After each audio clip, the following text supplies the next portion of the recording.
Bienvenue à tous dans Bonjour Québec. Aujourd'hui, nous mettons à l'honneur la ville de Québec. Et pour en parler, c'est Robert qui est avec nous. Bonjour Robert. Bonjour. Alors dis-nous, cette ville de Québec qu'on croit tous connaître, pourquoi elle est si particulière, si attrayante? Écoutez, la ville de Québec, c'est une ville qui est reconnue par le patrimoine mondial de l'UNESCO. C'est la seule ville fortifiée au nord du Mexique. C'est une ville qui a un charme d'exception, beaucoup d'héritage, beaucoup d'histoire. Je vous dirais que c'est presque un musée à ciel ouvert. Une ville qui est située sur le long du fleuve Saint-Laurent, le majestueux fleuve Saint-Laurent. Et on a une offre touristique très, très variée dans la ville. C'est une ville piétonne, sécuritaire et qui, en plus, est ceinturée par une offre nature d'exception. Donc, on est entre ville et nature. Exactement. Et s'il y avait un top 3 des sites à visiter, lesquels tu nous conseillerais? Ben, les top 3, j'en aurais beaucoup plus que 3, je vous dirais, mais disons qu'on y va pour 3 aujourd'hui. Je vous parlerai du Vieux-Québec, certainement, de Wendake, une communauté autochtone à proximité de Québec, et de l'Hôtel de Glace.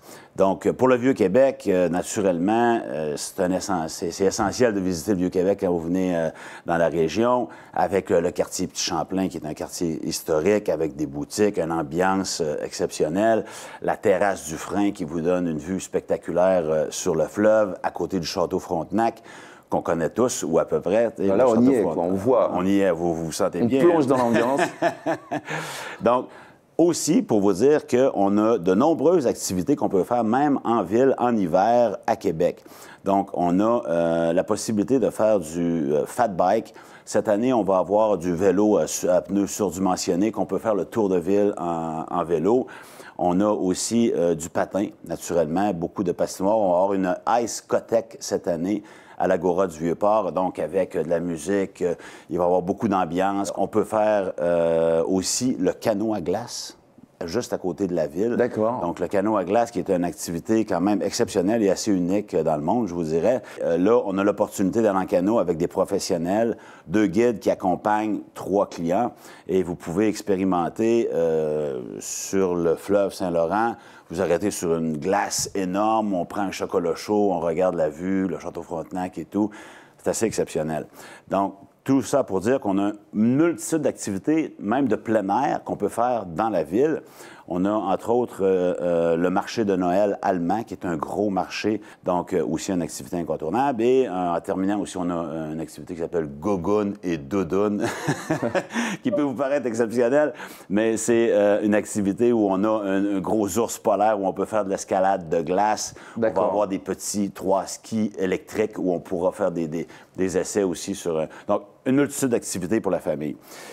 Ensuite de ça, Wendake, qui est une communauté autochtone à proximité de Québec, 15 minutes de Québec. Donc, si on veut... Juste à côté. Juste à côté de Québec, vraiment juste à côté. Si on veut apprendre davantage sur la culture autochtone, la culture amérindienne, le site, il y a un hôtel, un musée, une maison longue. On fait des contes et légendes.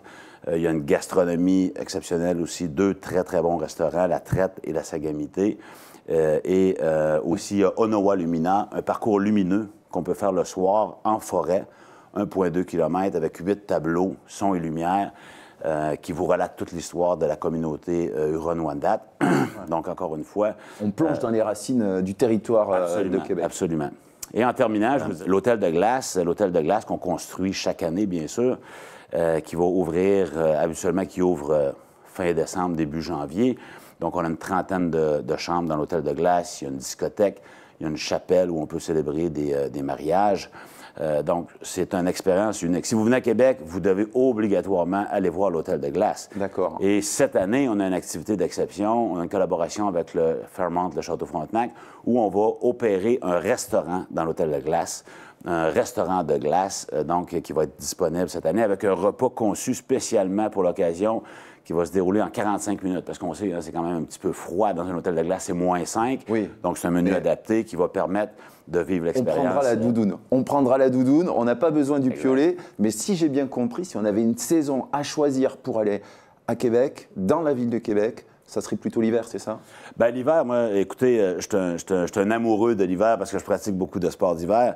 Mais l'hiver offre une multitude d'activités, un paysage, un décor aussi assez charmant. Une atmosphère particulière. Une atmosphère très, très particulière.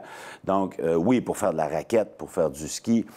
Donc, il y a encore là, une fois, plusieurs activités qui est possible de pratiquer en hiver. Donc, moi, j'aime beaucoup l'hiver, donc de la glissade. Je pense, par exemple, à la glissade en bois 1884 sur la terrasse du Frein avec des grosses toboggans en bois où vous pouvez faire une glissade, vous allez à 70 km/h, quand même exceptionnel. Et on a aussi le Carnaval de Québec, qui est l'un des plus gros carnavals d'hiver au monde. Donc, pendant 10 jours, on a des festivités avec des défilés de nuit, avec Bonhomme Carnaval, qui en est le personnage principal.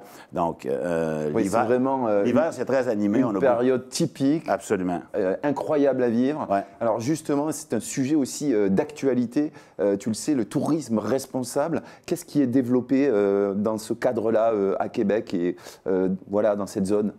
Écoutez, on est très impliqué dans le développement durable. On a eu une reconnaissance récemment par un label qui s'appelle Biosphère qui a accrédité l'organisation Destination Québec Cité, notre organisation, reconnue en termes de développement durable. Donc, qu'est-ce qu'on fait comme action? On a créé jusqu'à maintenant 2 cohortes d'entreprises. On est rendu auprès de 80 entreprises de la région qu'on forme, qu'on accompagne à aller plus loin puis à avoir des niveaux d'accréditation qui vont permettre d'être en mesure d'offrir des services de qualité. Au-delà de ça, on a la mobilité aussi fait partie de certaines actions. Donc, on a plusieurs navettes qui permettent d'aller rejoindre certains attraits, certaines activités de la région. J'en ai pas parlé, mais je pensais au parc régional, au parc national de la Jacques-Cartier qui est à 20 minutes de Québec, 30 minutes de Québec. On a des services de navettes qui vont vous amener là-bas, etc. Donc la mobilité adaptée. Exactement. On a des vélos électriques maintenant. Mobilité douce libre-service au centre-ville de Québec et tout. Donc, on est très engagés, hein, c'est une grande tendance, puis on y croit beaucoup, puis je pense que notre organisation, par les différentes reconnaissances qu'on a eues récemment, nous permet de poursuivre dans cet élan-là. Et on est très, très encouragés, puis on va motiver toutes nos équipes à le faire. Et c'est une façon de préserver tout ce dont tu nous as parlé, qui nous donne très envie. On a envie d'aller découvrir Québec sous cet angle. Merci beaucoup, Robert. Bon retour à Québec. Vous êtes les bienvenus. Hein? Et puis, quant à nous, on se retrouve très vite pour un nouveau numéro de Bonjour Québec.